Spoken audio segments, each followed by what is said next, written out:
To inform Rivers people and Nigerians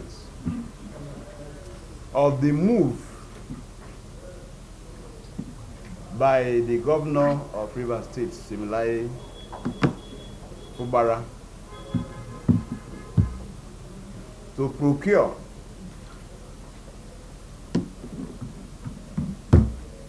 interim orders from judges that I may not name here, but I will put in my petition to the NJC. What is the essence? What is the intention? He wants to procure interim order restraining or is stopping the implementation of the laws which he was vetoed over. He wants to procure an order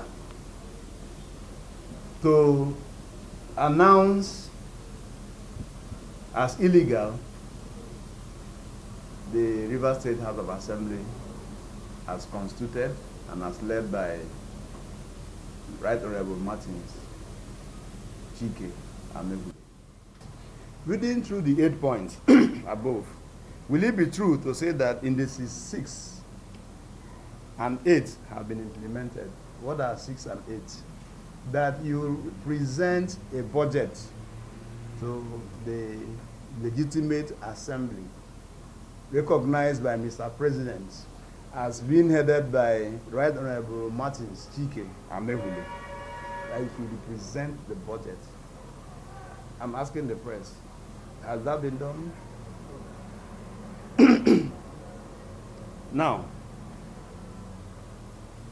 have Index 8, which of course directed the governor to conduct an election and never recognized any other nomenclature in the local governments. Has it been done? Again, you are all aware that by effusion of time, the governor's blatant refusal to conduct election, of course, goes to affect the instant laws of River State. And of course, it's a blatant, but a deliberate attempt to disrespect and disobey Mr. President.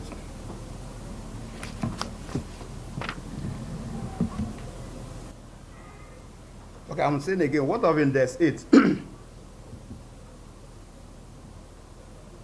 Does Governor Fubara, that's Index 6 now, does Governor Fubara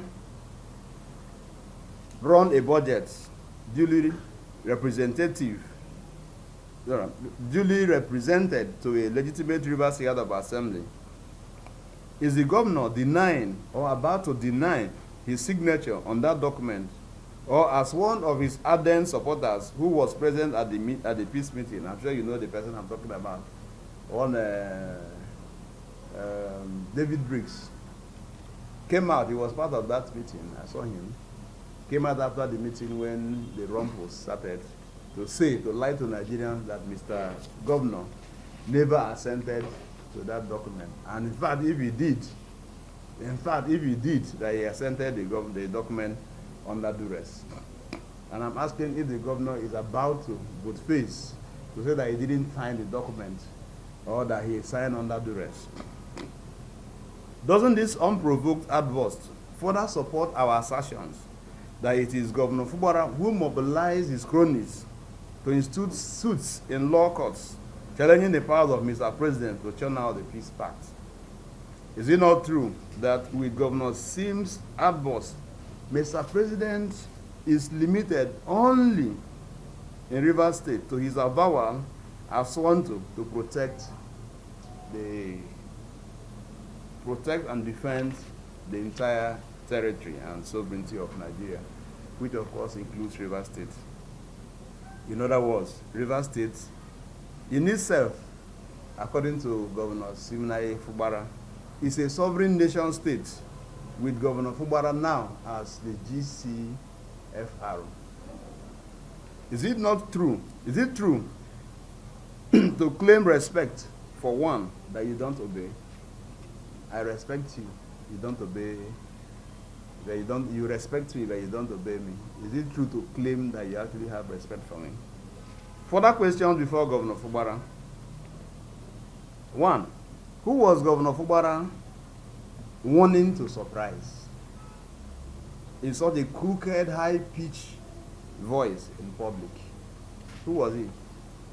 Who did he direct his visitors to pass on the message to?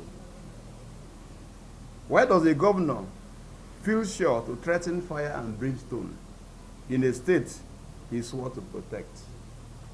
4, why does he drum war when he should actually be the synesure of peace? We'll conclude. We shall conclude by asserting as follows.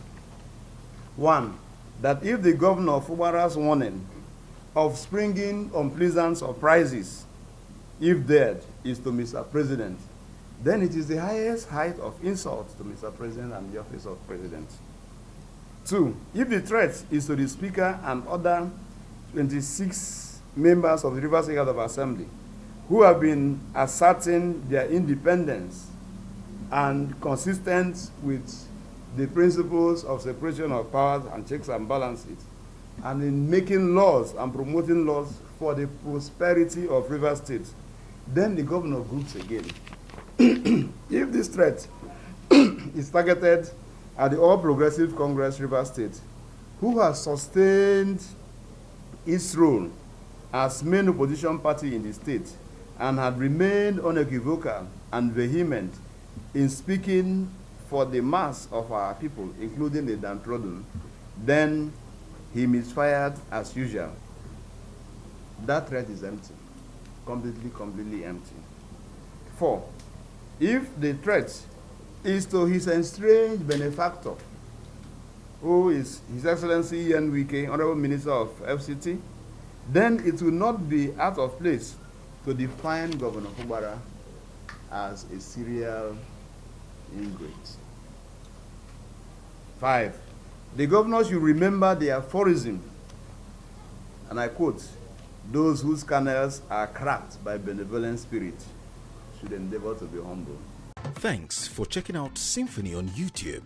Please be sure to subscribe and like our videos for updates.